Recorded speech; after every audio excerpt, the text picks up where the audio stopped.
రాజ్యాంగం పట్ల నిజమైన విశ్వాసం విధేయత చూపుతానని, భారతదేశ సార్వభౌమాధికారాన్ని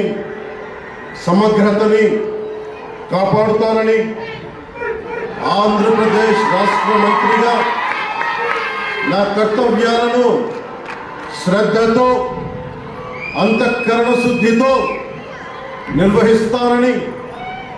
భయం కానీ పక్షపాతం కానీ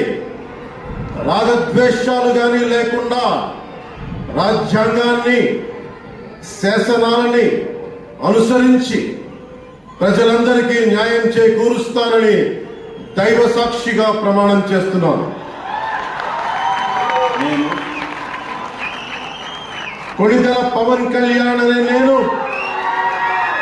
ఆంధ్రప్రదేశ్ రాష్ట్ర మంత్రిగా నా